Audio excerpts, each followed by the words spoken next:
Hello students, कैसे हो आप सब। आई होप आप सब अच्छे होंगे। मैं आपका अपना टीचर अमरीक सिंह आपके अपने यूट्यूब चैनल एजुट्री पर आपका स्वागत करता हूं। बच्चों, आपने हमारी पिछली video road map to pre board exams, उसको आपने ढेर सारा प्यार दिया और बहुत अच्छे अच्छे कमेंट किए। मैं आपका तहे दिल से आपका स्वागत करता हूं।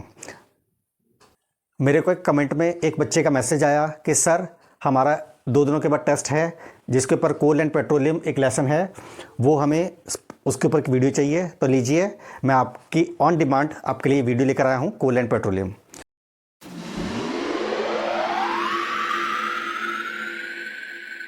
नेचुरल रिसोर्सेज को हम 2 तरीके से डिवाइड कर सकते हैं।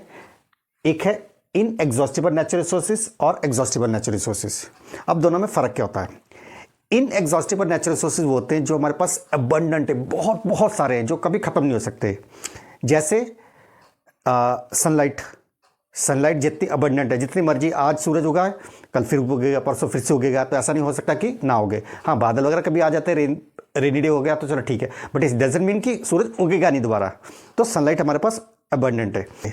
केयरफुल तरीके से क्यों यूज़ करना चाहिए और इसके हमारे हार्मफुल इफेक्ट्स क्या होते हैं अगर हम एक्सेसिव में इनको यूज़ करते हैं तो लीजिए, अब चैप्टर को स्टार्ट करते हैं। तो चलिए अब समझते हैं हम लोग कि नेचुरल रिसोर्स क्या होते हैं। देखो, we use various materials for our needs. हमारी ज़रूरत के हिसाब से हम जिन चीज़ों को यूज़ करते हैं उसे हम नेचुरल रिसोर्स मानते हैं। नेचुरल रिसोर्स मैन मेड भी हो सकते हैं, मतलब हमने जो बनाए हुए वो भी हो सकते हैं।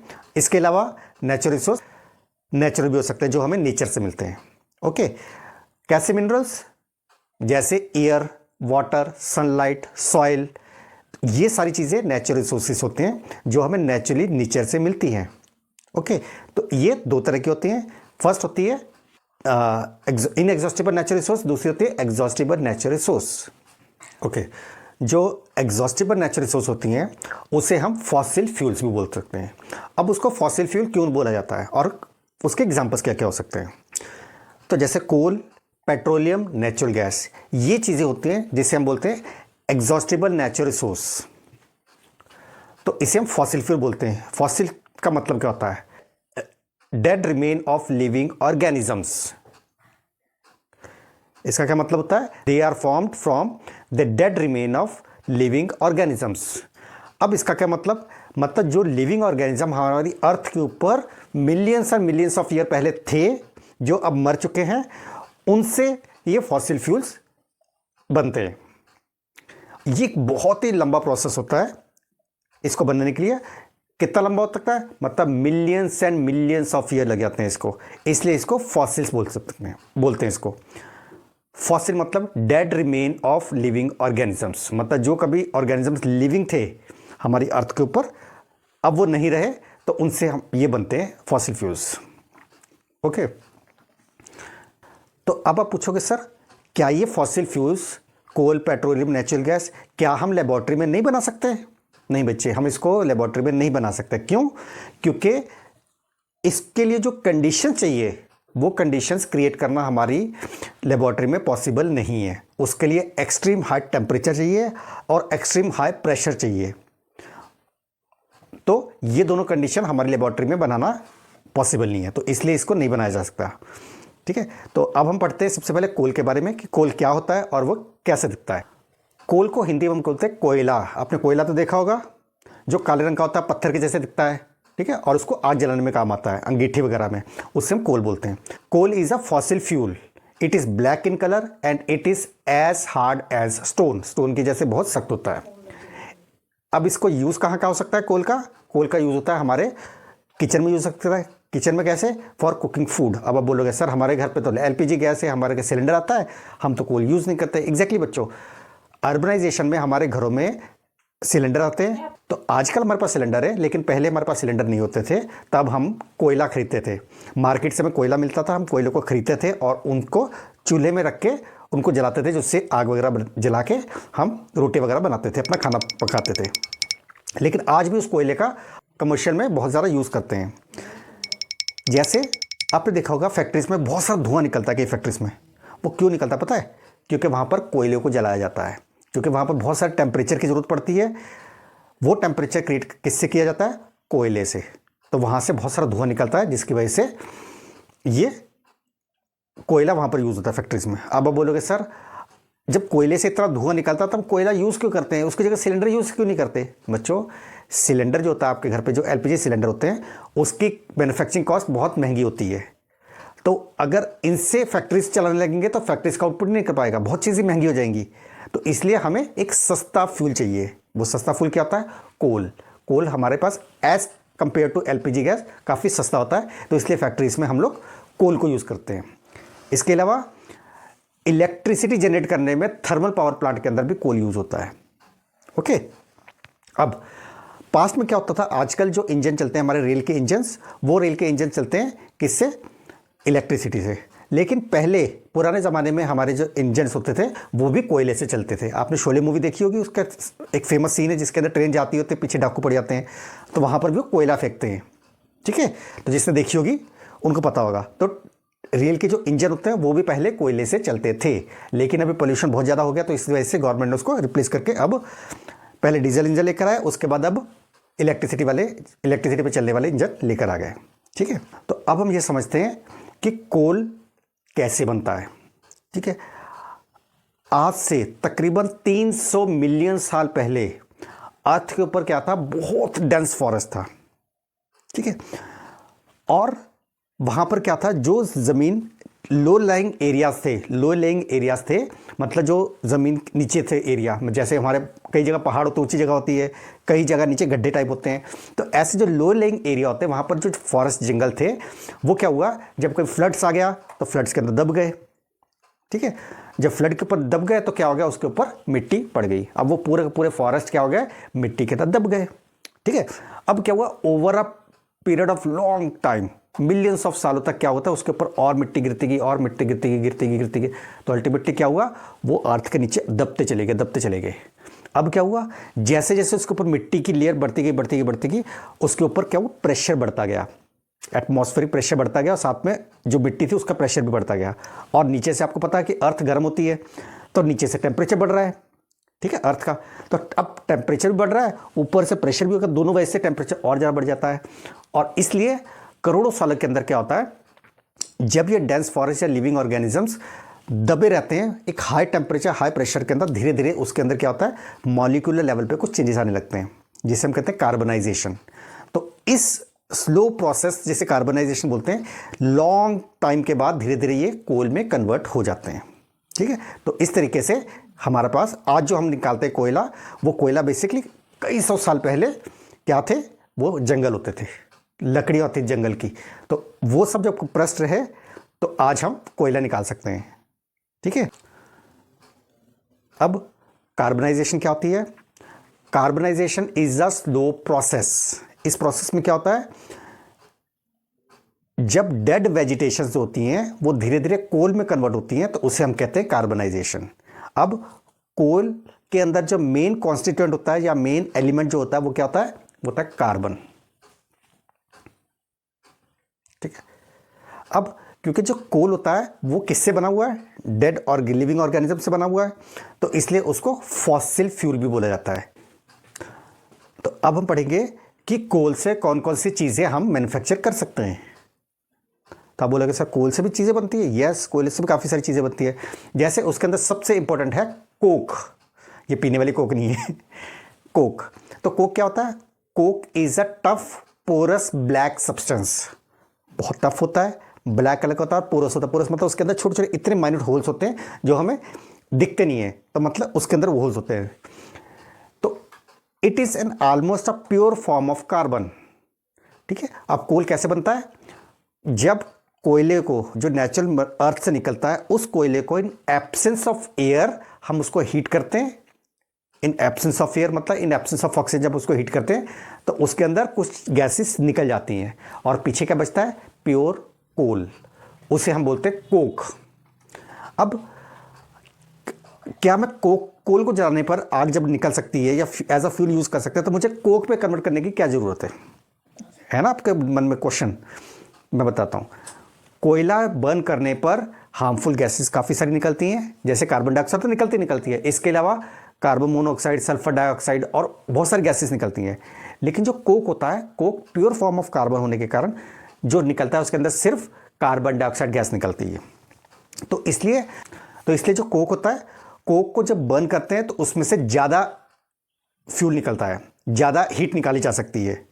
ठीक है, जैसे 1 किलो मैं कोल को बर्न करूंगा और 1 किलो कोक को बर्न करूंगा, तो 1 किलो कोक में से ज़्यादा हीट प्रोड्यूस हो सकती है एज़ कम्पेयर टू 1 किलो कोल को। इसलिए हम जो फैक्ट्रीज या इंडस्ट्रीज होते हैं वहाँ पर हम कोल की जगह कोक भी यूज़ करते हैं। ठीक है, सेकंड मटेरियल होता है कोल टार। अब कोल टार क्या होता है? कोल टार होता है एक ब्लैक कलर का चिपचिपा सा काले रंग का लिक्विड होता है, थिक लिक्विड होता है। इस कोल टार के अंदर तकरीबन 200 से ज़्यादा सब्सटेंसेस होते हैं जो मिक्स्ड फॉर्म में होती हैं। ठीक है, कितने? 200 से ज़्यादा अलग अलग सब्सटेंसेस का मिक्सचर होता है जिसे हम कोल टार बोला जाता है। इस कोल टार को हम फैक्ट्रीज में प्रोसेस करते हैं और इस कोल टार में से अलग अलग चीज़ों को सेपरेट करके उसको हम यूज़ करते हैं। अब ऐसे कौन कौन सी चीज़ हो सकती है जो कोल टार से निकलती है? फर्स्ट, सिंथेटिक डाइज, मतलब जो हमारे रंग होते हैं, कलर्स, जैसे कपड़ों में कलर कपड़ा करना या कोई और कपड़ा, तो वो अलग अलग कलर की डाइज निकल सकती है उसके अंदर से। उसके अलावा ड्रग्स निकलते हैं। ड्रग्स क्या होते हैं? ड्रग्स ये पीने वाले ड्रग्स नहीं है, ड्रग्स मतलब जिससे दवाइयाँ बनती है उसे ड्रग्स बोला जाता है। ड्रग्स, एक्सप्लोजिव्स, ठीक है, जो धमाके करने के काम आते हैं, पहाड़ तोड़ने के काम आते हैं, तो ऐसे एक्सप्लोजिव बनाने के काम आते हैं। इसके अलावा परफ्यूम्स, पेंट, प्लास्टिक और अनगिनत चीज़ें जो हमारी बिल्डिंग मटेरियल में यूज़ होती हैं, अनगिनत चीज़ें इसमें से निकलती हैं। यहाँ तक कि नैप्थलीन बॉल्स भी इसी में से निकलती हैं। अब नैप्थलीन बॉल्स क्या होते हैं? आपने देखा वॉश बेसिन या बाथरूम वगैरह में, टॉयलेट में, वहाँ पर गोल सी नैप्थलीन बॉल्स होती है जो खुशबू प्रोवाइड करती है, जिससे हम टॉयलेट या वॉश बेसिन में यूज़ करते हैं हम लोग, ताकि खुशबू आए बाथरूम में से। तो ये गंदी स्मेल को दूर करती हैं और खुशबू फैलाती हैं, उसे नैप्थलीन बॉल्स बोलते हैं। ये भी उसी कोल टार में से निकलता है। और इसके अलावा कोल टार में से और क्या निकलता है?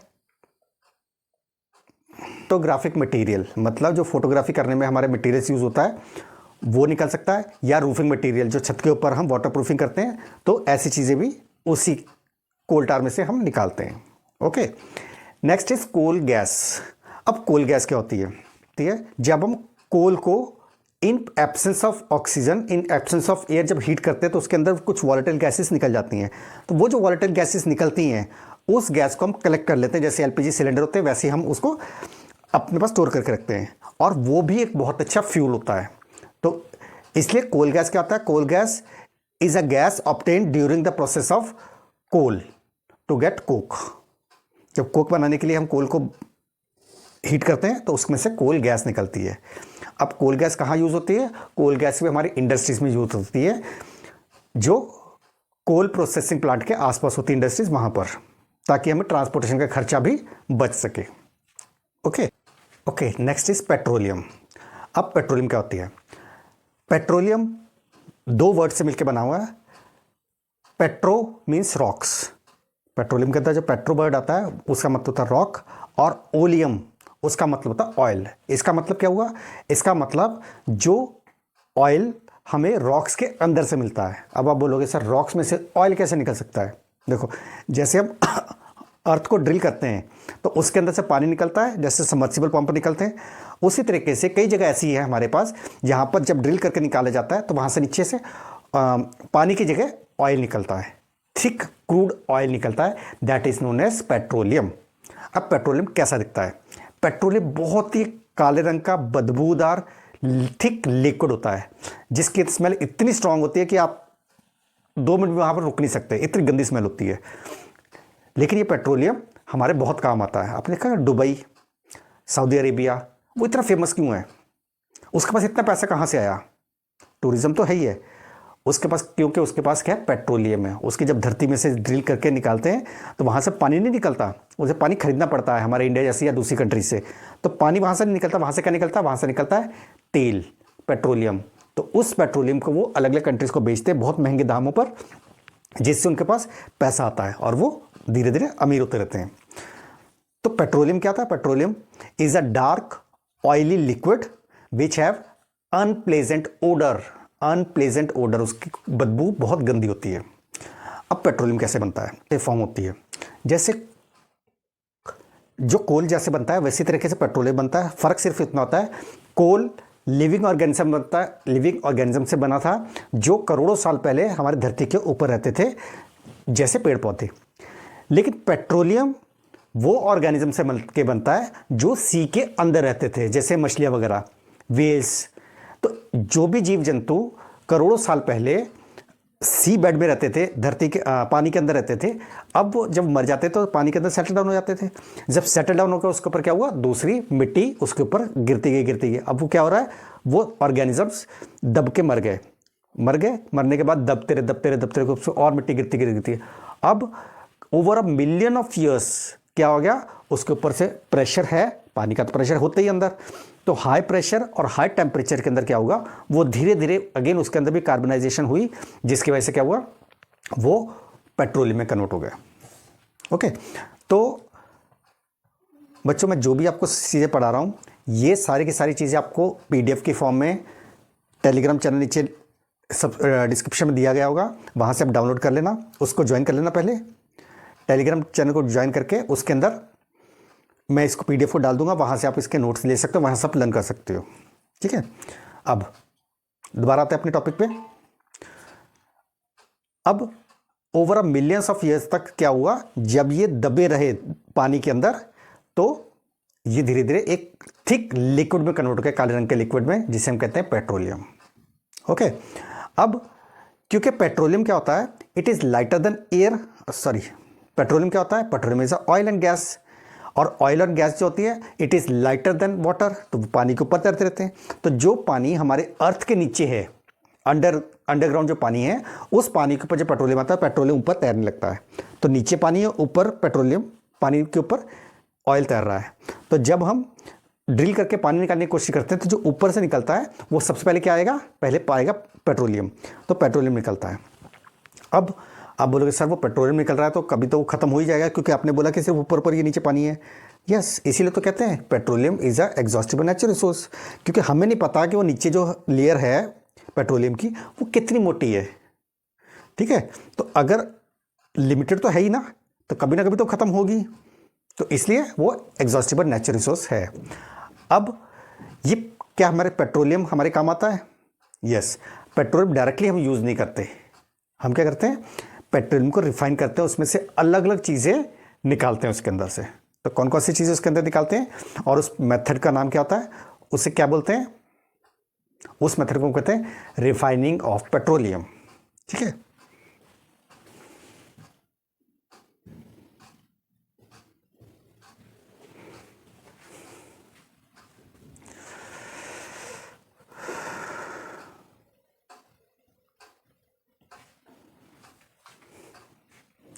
अब रिफाइनिंग ऑफ पेट्रोलियम क्या होता है, जो हमारा क्रूड ऑयल होता है, जो पेट्रोलियम निकलता है, it is a mixture of over 2000 different products.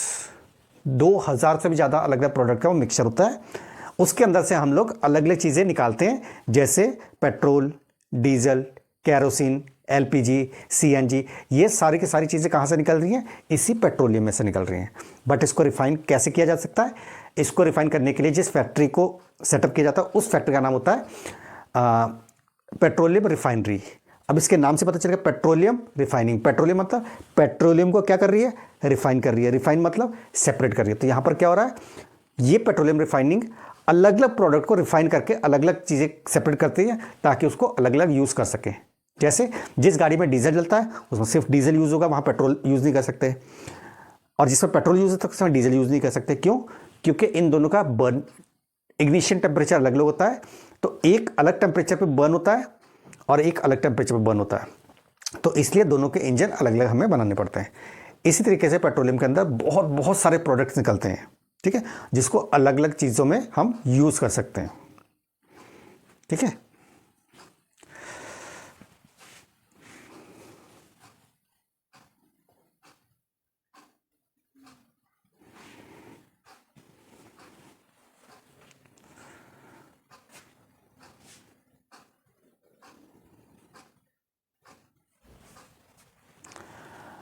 Okay, जो पेट्रोलियम से चीज़ें निकलती हैं उसे हम बोलते हैं पेट्रोकेमिकल्स, और पेट्रोलियम को ब्लैक गोल्ड भी बोलते हैं। अब इसको ब्लैक गोल्ड है ब्लैक कलर का गोल्ड सर ऐसा होता कुछ नहीं बच्चे, एक्चुअली ब्लैक कलर का गोल्ड नहीं होता है, लेकिन जैसे गोल्ड बहुत ही प्रीशियस मेटल है जिसको बेचने पर बहुत सारी कीमत मिलती है हमें, उसी तरीके से जो पेट्रोलियम होता है, इस पेट्रोलियम का जब बेचते हैं मार्केट में इसकी डिमांड बहुत है, जब इसको बेचते हैं बहुत ही महंगे दाम पर बिकता है और गोल्ड के जैसे हम रिच हो सकते हैं उसको बेच के, तो इसलिए इसको ब्लैक गोल्ड के नाम से भी जाना जाता है पेट्रोलियम को। पेट्रोलियम के अंदर कौन कौन सी चीज़ें निकल सकती हैं, जैसे इसके अंदर अलग अलग तरीके से पेट्रोलियम को प्रोसेस करके हम नेचुरल गैस निकाल सकते हैं इसके अंदर से।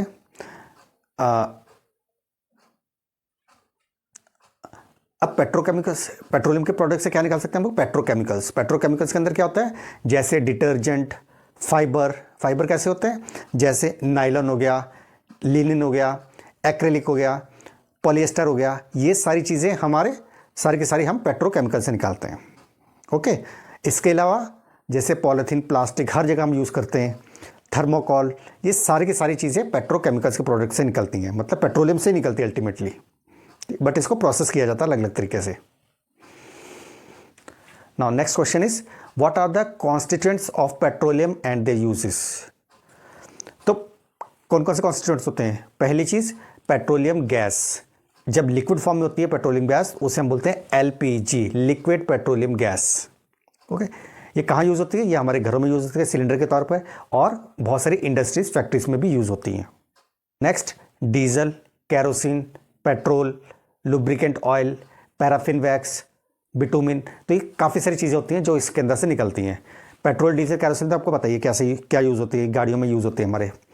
अब इसके अलावा लुब्रिकेटिंग ऑयल, मतलब जो हम इंजन के अंदर ऑयल डालते हैं या हम गाड़ियों के अंदर ऑयल डालते हैं, जैसे ग्रीस हो गई हमारे, या मुगले ऑयल हो गया जो हमारे इंजन ऑयल के अंदर डलता है, ठीक है, तो वो सारे लुब्रिकेंट ऑयल भी इसी में से निकलते हैं। इसके अलावा पैराफिन वैक्स होती हैं जिससे हम वैसलीन बनाते हैं या हमारी कैंडल वगैरह बनती हैं, तो ये पैराफिन वैक्स होती हैं।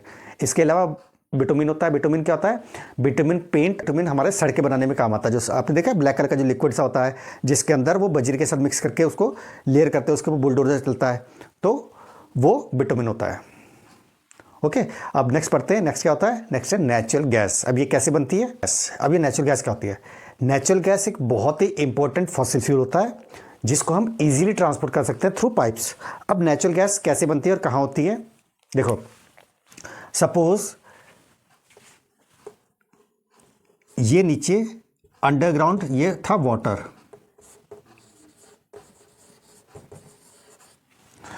वाटर के ऊपर ये था पेट्रोलियम,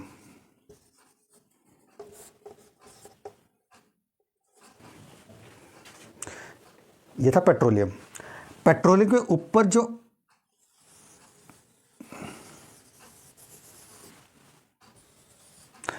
अब सपोज इमेजिन करो बच्चा कि ये हमारी रॉक है, इस रॉक के अंदर नीचे पानी था, पानी के ऊपर पेट्रोलियम है, पेट्रोलियम तैर रहा है, लेकिन ये जो खाली जगह बची हुई है,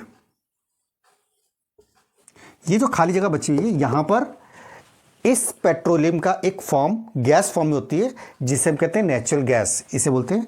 यहाँ जो गैस बनेगी इस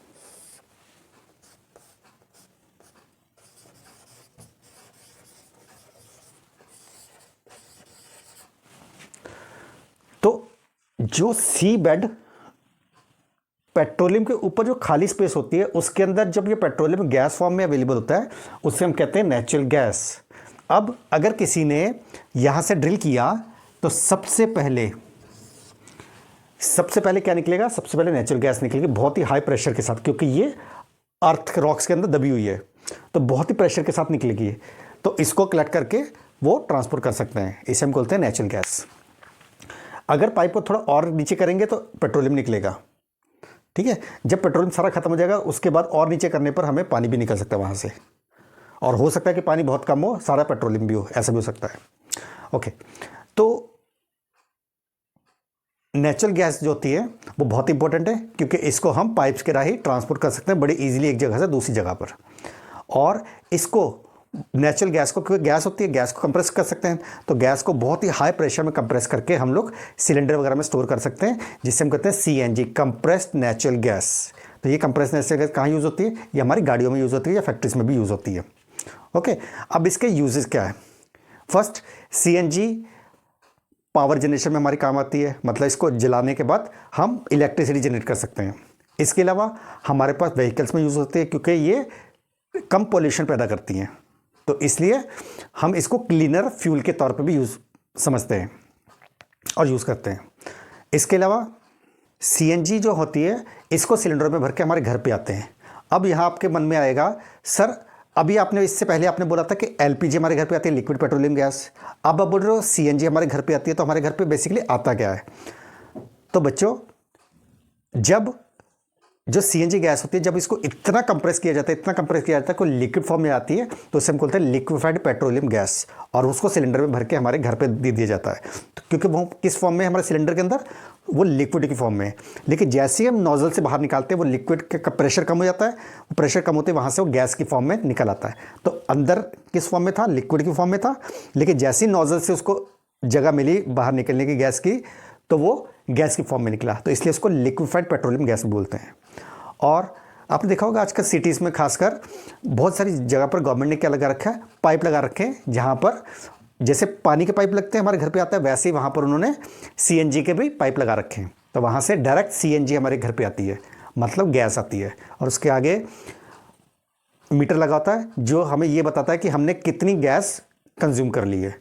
तो ये फुल फ्लेज अभी सिस्टम चालू नहीं हुआ, बट काफ़ी सारी जगह पर गवर्नमेंट इस पर इनिशिएटिव ले रही है और इसको कई जगह चालू कर दिया है और कई जगह अभी पाइप डलने बाकी हैं। ओके, इसके अलावा नेचुरल गैस कहाँ यूज़ होती है? हमारे बहुत सारे मैन्युफैक्चरिंग यूनिट्स के अंदर, जहाँ केमिकल्स बनते हैं या फर्टिलाइजर्स बनते हैं, उसके अंदर भी हमारा सीएनजी गैस यूज़ होता है। ओके, अब नेक्स्ट इज कि हमारे जो नेचुरल गैस के रिजर्व है वो कहाँ कहाँ है इंडिया के अंदर, तो ये आपको बहुत इंपॉर्टेंट है, इसको याद रखना है। ओके, तो नेचुरल रिसोर्सेज के हमारे इंडिया में रिजर्व्स कहाँ कहाँ हैं वो आपको ब्लैक बोर्ड पे लिख के दे रहा हूँ। तो ये नेचुरल रिसोर्सेज बच्चों कहाँ कहाँ अवेलेबल है हमारे इंडिया के अंदर? फर्स्ट है त्रिपुरा, दूसरा Rajasthan, third Maharashtra, and fourth is Krishna Godavari delta. मतलब कृष्णा और गोदावरी जो दो रिवर्स है, उस रिवर के अंदर जो एक रिवर इधर से आ रही है, एक इधर से आ रही है, जो बीच में ट्रायंगल सा बन जाता है लैंड का, उसके अंदर भी ये हमारा नेचुरल गैस अवेलेबल है। तो इन जगह से हम लोग निकाल सकते हैं। ओके, अब हम ये समझते हैं कि नेचुरल रिसोर्स को कंजर्व करना हमारे लिए इंपॉर्टेंट क्यों है। कंजर्व मतलब उसको बचा के क्यों रखना है? क्योंकि मैंने आपको बताया था, क्योंकि ये जो फॉसिल फ्यूल्स होते हैं जैसे कोल एंड पेट्रोलियम, ये एग्जॉस्टेबल नेचुरल रिसोर्स है। इसका मतलब ये लिमिटेड है और इसको मिलियंस ऑफ ईयर्स लगेंगे रीजनरेट करने में। तो इसका मतलब क्या है कि अगर मैं इसको एक बार यूज़ कर लूँ तो क्या ये दोबारा से प्रोड्यूस हो सकते हैं? नहीं, क्योंकि एक बार जो आपने ख़त्म कर दिया उसको मिलियंस ऑफ ईयर्स लगेंगे। तो इसका मतलब धरती से निकाल के कंज्यूम करना तो फटाफट मिनटों का काम है, लेकिन वो दोबारा से वहाँ जनरेट नहीं होगा। ठीक है, तो इसका मतलब वो हमारे लिमिटेड है। सेकंड, इसके अलावा जब इसको बर्न करते हैं हम लोग नेचुरल रिसोर्स को, तो बहुत सारा पॉल्यूशन निकलता है। तो ये पॉल्यूशन क्या होता है? हमारी अर्थ को गर्म कर रहा है, जिसे हम कहते हैं ग्लोबल वार्मिंग। अब ग्लोबल वार्मिंग के बारे में आपको पता ही होगा। ग्लोबल वार्मिंग मतलब हमारा जो ग्लोब है, हमारे जो अर्थ है, वो धीरे धीरे उसका एवरेज टेम्परेचर बढ़ रहा है। अर्थ के एवरेज टेम्परेचर के बढ़ने से क्या होगा? हमारे जो ग्लेशियर्स हैं वो मेल्ट हो रहे हैं। ग्लेशियर्स क्या होते हैं? जो हमारे अंटार्कटिका के ऊपर या जो ठंडे एरियाज होते हैं वहाँ पर क्या होता है? फिक्स बर्फ़ जमी रहती है ग्लेशियर्स की फॉर्म में। वो कई हज़ारों करोड़ों सालों से वो बर्फ़ जमी हुई थी, क्योंकि तब टेम्परेचर ठंडा होता था। ठीक है, अभी भी वहाँ पर उस नॉर्थन जो पोल्स के आसपास जो एरिया होता है वहाँ पर टेम्परेचर ठंडा होता है, तो वो ग्लेशियर्स की फॉर्म में वहाँ पर अवेलेबल थे। अब एवरेज टेम्परेचर जब अर्थ का बढ़ेगा तो वो वहाँ से पिघल रही है बर्फ़। अब उसका नुकसान क्या है? उसके पिघलने से वो एक्स्ट्रा जो बर्फ़ थी वो पानी सी के अंदर जा रहा है, जिसके अंदर से सी लेवल राइज कर रहा है। अब सी लेवल राइज कर रहा है तो इसका मतलब जो किनारे वाले गांव वगैरह या शहर जो हैं, जो सिटीज़ ओशंस के किनारे पे हैं, वो धीरे धीरे डूब रही हैं। तो इसका मतलब हमारी धरती धीरे धीरे कम हो रही है, जिसकी वजह से फ्लड्स वगैरह आ सकते हैं और हमारी धरती धीरे धीरे डूब रही है। तो ये हार्मफुल इफेक्ट्स है ग्लोबल वार्मिंग के। तो अभी हमें कैसे पता चलेगा कि पेट्रोलियम को कैसे यूज़ करना है? तो उसके लिए हमने एक ऑर्गेनाइजेशन तैयार की है इंडिया ने, जिसका नाम है PCRA। PCRA इसकी फुल फॉर्म क्या है? Petroleum conservation research association. तो ये एक ऑर्गेनाइजेशन है जिसको हम शॉर्ट फॉर्म में PCRA बोलते हैं। तो ये हमारे इंडिया ने डेवलप की है। इसका मोटिव, ये एसोसिएशन इसलिए बनाई गई थी ताकि लोगों को एजुकेट किया जा सके कि हम पेट्रोलियम को कैसे कंजर्व कर सकते हैं, कैसे उसको बचा सकते हैं। ये हमें टिप्स देते हैं। जैसे ये हमें बताते हैं कि हमारी जो ड्राइविंग जब कार चलाते हो तो वो एकदम से एक्सीलेटर दबा के एकदम से स्पीड नहीं बढ़ानी चाहिए, एकदम से ब्रेक नहीं लगानी चाहिए। तो क्या करना चाहिए? हम कांस्टेंट स्पीड पे चलाओ गाड़ी, तो आपकी गाड़ी की एवरेज अच्छी आएगी। एवरेज क्या होता है? मतलब 1 लीटर में कितने किलोमीटर गाड़ी जाती है, that is known as average. तो अगर कोई बंदा एकदम से एक्सीलेशन दबा के बहुत तेज़ी से स्पीड बढ़ाता है, एकदम से कम करता है, फिर तेज़ चलाता है, कम करता है, तो इससे क्या होता है? पेट्रोल या डीजल ज़्यादा कंज्यूम करेगी आपकी गाड़ी और एवरेज कम हो जाएगा। ठीक है। तो अगर आप मॉडरेट स्पीड पे चलाते हो, मतलब आराम से स्पीड बढ़ाओ और एक कांस्टेंट स्पीड पे चलाते रहो, ज़्यादा वेरिएशन ना करो आपकी स्पीड के अंदर, तो आपकी गाड़ी ज़्यादा एवरेज देगी। मतलब 1 किलोमीटर के अंदर वो ज़्यादा किलोमीटर कवर कर सकती है। ठीक है। इसके अलावा जब ट्रैफिक लाइट आती है तो ट्रैफिक लाइट पे ऊपर आजकल नंबरिंग आ रही है, तो नंबर से पता चल जाता है कि कितनी टाइम के बाद वो ग्रीन लाइट हमारी होने वाली है। तो वो रेकमेंड करते हैं कि जब ट्रैफिक लाइट आती है तो उस समय अपनी गाड़ी का इंजन बंद कर दो, ताकि इंजन चलता रहेगा तो क्या होगा? डीजल चलता कंज्यूम होता रहेगा, डीजल या पेट्रोल कंज्यूम होता रहेगा। लेकिन अगर आपको देखा कि इसका 2 मिनट या 3 मिनट का भी टाइमर लगा हुआ है और हमारी लाइट अभी ग्रीन होने में टाइम लगेगा, तो आप इंजन बंद कर दो। जब चालू होने वाली होगी तो इमीडिएटली ऑन कर लेंगे अपना इंजन और स्टार्ट कर लेंगे, हमारा पेट्रोल डीजल बचेगा। इसके अलावा वो हमें बताते हैं कि हमारे जो गाड़ियों के जो टायर हैं उसके अंदर हवा प्रॉपर होनी चाहिए। अगर करेक्ट मेजरमेंट के साथ उसकी हवा भरी होगी तो उसकी एवरेज अच्छी होगी। इसके अलावा हमारी गाड़ियों के मेंटेनेंस टाइम टू टाइम हमें करवानी चाहिए ताकि इंजन हमारा हेल्दी रहे। इंजन हेल्दी रहेगा तो उसकी एफिशिएंसी बढ़ती रहेगी, और जब मेंटेनेंस अच्छा होगा गाड़ी का तो हमारे एवरेज अच्छी मिलेगी गाड़ियों से। ओके, तो स्टूडेंट्स, इसके साथ ही हमारा चैप्टर क्लोज होता है। अब इसका एक PDF फॉर्म मैंने अपने टेलीग्राम चैनल, जिसका लिंक नीचे दिया गया है, उसके अंदर मैं इसकी PDF डाल दूंगा। वहाँ से आप उसको सीधा डाउनलोड करके सेव कर सकते हो और अनलिमिटेड टाइम्स वहाँ से लर्न कर सकते हो। तो वहाँ मैंने कोशिश की है कि उसको कम से कम छोटे से छोटे पॉइंट्स के अंदर बता सकूँ, ईजी लैंग्वेज के अंदर। किसी और चैप्टर के ऊपर भी, मैथ्स या साइंस के ऊपर आपको नए सम्स चाहिए, कुछ प्रैक्टिस सम्स चाहिए या कोई नोट्स चाहिए, तो आप मुझे कमेंट करके दे सकते हैं इस वीडियो के अंदर नीचे। तो मैं एक नए वीडियो में आपको एक्सप्लेन करके बताने की कोशिश करूंगा। ओके स्टूडेंट्स, तब मुझे इजाज़त दीजिए। मैं कल फिर हाजिर होऊंगा। आप मेरे इस चैनल को अगर आप पसंद कर रहे हो तो आप मुझे लाइक कीजिए और अपने दोस्तों के साथ शेयर कीजिए जो आपकी क्लास के अंदर है, ताकि उसको भी ये वैल्यूएबल इन्फॉर्मेशन मिल सके। Thank you students, have a nice day. Thanks for watching our video.